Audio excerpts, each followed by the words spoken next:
Patancheru vehicle inspector Venkataramana మంగళవారం తన కార్యాలయంలో వాహనదారులకు ప్రజలకు ఎలాంటి ఇబ్బందులు లేకుండా తమ సిబ్బంది పనిచేస్తున్నారని ఆయన వివరించారు.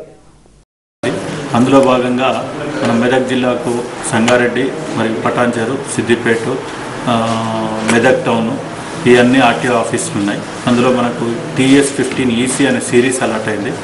దీని ప్రకారంగా మనం ఏం చేస్తున్నామనంటే ఈ నాన్ ట్రాన్స్పోర్ట్ వెహికల్స్ ఏవైతే 2 వీలర్స్, కార్స్ వస్తున్నాయో వాళ్ళకి రిజిస్ట్రేషను, వాళ్ళ వెహికల్స్ రిజిస్ట్రేషన్ అండ్ ఆర్సీలు తయారు చేయడం మరియు వారి యొక్క అదర్ ట్రాన్సాక్షన్స్, లైసెన్సింగ్ అన్నీ కూడా ఈ యూనిట్ ఆఫీస్లో ఈ ఏరియాకు సంబంధించినవన్నీ మనం చేస్తున్నాము.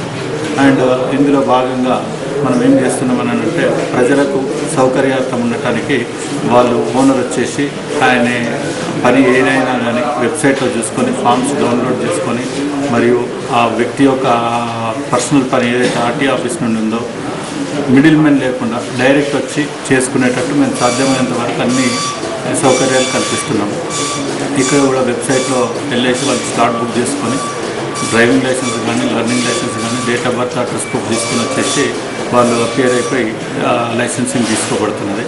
అట్లే రిజిస్ట్రేషన్లు కూడా వాళ్ళు TR చేయించుకొని ఇక్కడికి వచ్చేసి date of birth, address proof అన్నీ దానికి సంబంధించిన కాగితాలన్నీ సబ్మిట్ చేస్తూ రిజిస్ట్రేషన్ చేసుకొని బై నెక్స్ట్ డే ఆర్ మళ్ళీ నెక్స్ట్ డే కల్లా ఆర్సీ బై పోస్ట్లో పోయే ప్రయత్నం చేస్తున్నాం. ఎందుకంటే ఒక ఆర్టీఓ ఆఫీస్కి 2 సార్లు 3 సార్లు రాకుండా వెహికల్ ఉన్నారు ఒకటేసారి వచ్చేసి ఆయన యొక్క పని అంతా చేసుకొని ప్రాసెస్డ్ డాక్యుమెంట్ వాళ్ళకి బై పోస్ట్ వెళ్తే ఈ ఫీల్ మోర్ కంఫర్టబుల్. ఆ ఫెసిలిటీ కూడా ఈ ఆర్టీఓ ఆఫీస్లో ఇచ్చినాము.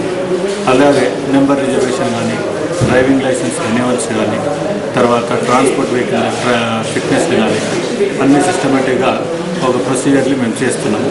ఫిట్నెస్కి వచ్చేసేవరకు ఇక్కడ మన దగ్గరకు వచ్చేసేవరకు ఈ ఏరియాకు సంబంధించిన ఫిట్నెస్ని మనం చేస్తాము.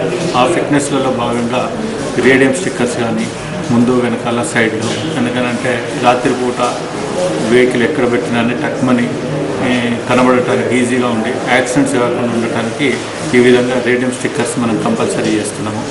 అండ్ కలరింగ్ కానీ, బ్రేక్ సిస్టమ్స్ కానీ అన్నీ చెక్ చేసి ఫిట్నెస్ ఇస్తున్నాము.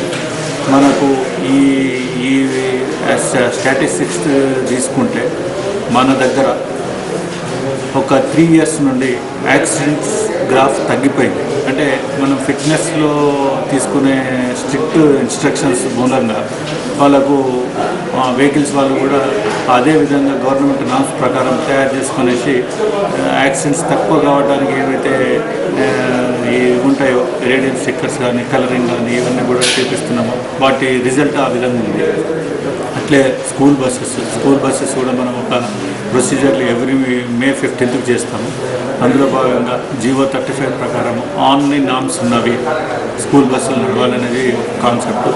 ఇక్కడ మనకు పేరెంట్స్ కమిటీస్ కానీ, ప్రజల నుండి కానీ, విద్యాసంస్థల యాజమాన్యాలు కూడా మనం లాస్ట్ టైం ఒకసారి మనం రోడ్ సేఫ్టీ ప్రోగ్రామ్ పెట్టేసి ఈ యాక్సిడెంట్స్ జరగకుండా ఉండటానికి ఏ విధమైన చర్యలు తీసుకోవాలనేది ఒక మీటింగ్ పెట్టినాము. దానికి ఆల్మోస్ట్ అన్ని 99% స్కూల్స్ యాజమాన్యాలు, డ్రైవర్స్, వెహికల్స్ అందరూ వచ్చేసి అటెండ్ అయ్యారు. అప్పటి నుండి ఈ స్కూల్ బస్సెస్లో సంబంధించిన యాక్సిడెంట్స్ కూడా ఏం జరగకుండా ఈ ఏరియాలో ముందుకు పోతుంది. అండ్ ఈ ఏదైతే రోడ్ సేఫ్టీ ప్రోగ్రామ్ పెట్టామో